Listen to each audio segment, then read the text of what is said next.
The rate of metabolic activities which take place in the bacterial cell is much faster as compared to the human beings. So, with the help of biotechnological tools, we do the same thing. We introduce a particular required gene inside a bacterium and we get the desired product at a very fast pace and in a greater quantity. In order to harvest that product which is formed, we require this device which is known as a bioreactor. We will be discussing in details about the bioreactor, how is it useful for the process of biotechnology and how does it make the life of biotechnologists quite easier. Bioreactor is a vessel or a device which is used to carry out biological reactions or cultures at a very rapid speed into a immobilized condition, enzymatic condition, and in this manipulated situation or conserved situation by which we are trying to make the products are made at a very rapid speed and we get the culture of our required type at a very small period of time or at a very fast speed. What are the different organisms which we can produce in this bioreactors? As because it's a device, it has a controlled environment where the bacterial growth can take place at a very rapid speed and we can produce the vaccines, the drugs, or the antibiotics, even beer or any fermented product at a rapid speed. So, the main idea is just to create an environment which is controlled by ourselves. We can control the environment according to our will, and it is different from the natural environmental conditions. The different components of a bioreactor are an agitator system.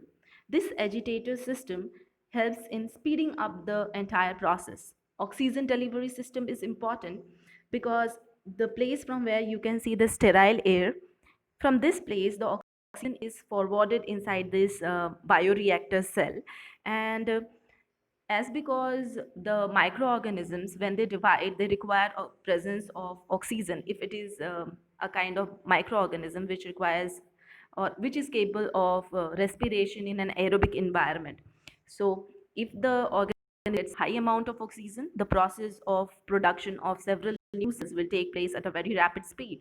In the similar way, the foam control system, think about the broth in a beer that is produced because of the foam, and if there is a lot of foam there will be very less beer present. So in order to reduce the quantity of froth, this foam control system is there. You can see those blades which are there, which is a flat blade impeller.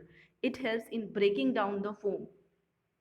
Temperature control system is attached to the same reactor, and not only that, we have pH control system as well. There is a place from where every time a sample can be taken out and it can be analyzed to see that the product is formed or how much time is required for the product to be formed. These are all the components which all work together for a bioreactor to create an environment of our desired quality. Some of the basic features and the uses of stirred tank we will be discussing, and the stirred tank bioreactors are also known as STBRS, as these reactors are widely employed for culturing the biological agents like the cells of a bacterium, some enzymes which are produced by those bacterial cells, and the antibiotics like penicillin or any other antibiotic which can be derived from the same bacterial cell. These all are at first very well mixed inside this culture medium or this bioreactor so that the cell is completely disrupted. After the disruption, we want every other cell which is present to get incubated with the same strain of bacterium and produce the similar kind of product. So that's why this mechanical agitation is very important. Oxygen is bubbled into the system because it increases the transfer area, and as because there is more amount of oxygen, the yield of products will be increased. Continuous stirred tank reactors are open systems, and in these open systems, there is a free entry or exit in the system that operates on a steady state basis where the conditions in the reactor do not change with time. Reactants are continuously introduced into the reactor while products are continuously harvested or removed from the reactor. So there is a continuous system which is controlled and which is preparing the products continuously. There is no stopping of product formation. You are continuously supplying the reactants and you are harvesting the products, so the system is always active. In this way, these bioreactors serve as a system which is producing whatever we are trying to harvest. Maybe it is a drug or any bacterial cell or any antibiotic or like any antibody at a very rapid speed. Even the um, any biotechnological product can be harvested in the similar way. Even insulin can be harvested in the similar way. Different strains of insulin chain is harvested, and the chains are joined together in another system. So the uses of these stirred tank is for the preparation of vaccine. The spelling is wrong, please correct the vaccine spelling.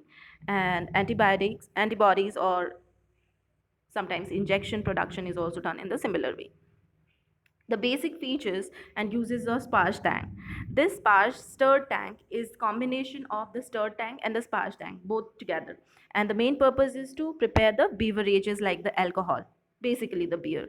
In aerobic cultivation process, the purpose of the sparger is to supply adequate oxygen to the growing cells. The jacket provides the annular area for circulation of constant temperature of water, which keeps the temperature of bioreactor at a constant level, so that the bacterium they get a constant temperature for their growth at a very rapid speed. Because in a warmer climatic condition, the bacterial growth takes place at a better in a better way. Think about curd. When we want the coagulation in the curd or formation of a curd to take place in the summertime, we can expect that if you put the inoculant inside the milk in the morning, you will get the curd by the evening in a summer day. But same curd, if you want to make in a winter season, it may take 2 days for the curd to be formed. It is just because of the temperature. Warmer the temperature, better is the bacterial growth. So this is the tank, sparge stirred tank, and increased surface area for oxygen transfer is there, and because of this, lot of bubbles are formed, and these bubbles will help in the growth of the bacterium. The stir tank bioreactors are the reactors most widely employed for culturing of biological agents like the cells, enzymes, and antibodies, which we have already discussed. And this works on the basis of mechanical agitation. It is the same information which we have already discussed. Since it is mentioned in your syllabus twice, so I have just tried to recapitulate it once again. Now, the last process of rDNA technology is downstream processing. In the downstream processing, we are intending to withdraw the product from the cell, harvest the product from the cell, purify it, and market it. So the basis of downstream processing is that it includes several processes which are made into the finished product ready for marketing.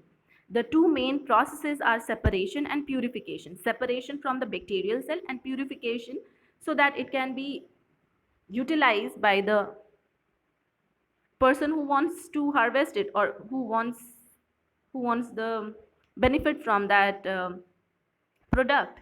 The product isn't formulated with suitable preservatives. Like if it is an injection, it has to be kept inside a valve, and then it has to be transported in a temperature which is less than the normal temperature of the environment, so that it does not get disintegrated.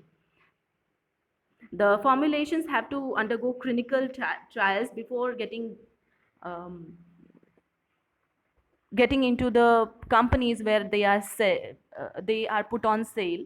So before that, in the pharmaceutical companies, these all injections or drugs or tablets, whichever are formed, they all undergo clinical trials. 3 or 4 trials are done. So that is the composition correct? Is it working properly or not? Is the chemical constituents having the proper composition or not? These all things are checked in the clinical trials. Once these all are done, then after the pharmaceuticals, they release the product and it is marketed. Now, here 3 processes are given here. First of all, it is upstream processing. How do we do our upstream processing? At first we do the rDNA technology, and in this we try to manipulate the plasmid of a bacterial cell, which we are doing. We have just added the bacterial cell. The vector construction is done. After the vector is formed, then the strain selection is done. After the strain is selected, how is the strain selected? By the blue white screening, which we have discussed. By the blue white screening, we are aware that wherever the product is formed, that is the kind of bacterium we require.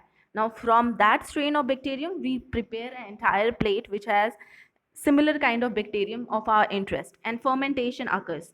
After the fermentation, the downstream processing. Now in the fermentation process, our required product is formed in a bioreactor. Once the bioreactor has produced enough amount of product, now we need to harvest all those cells which have the product. After harvesting those cells, how do we harvest the cells? We only want that red color portion from a vector construction area, because that is the area which is our required type. Suppose this is the cell which a bacterium is producing, and we want only the pink portions. So from this entire yellow area, we will just try to harvest the pink portion. How can we get the pink portion? By lysis of the cell.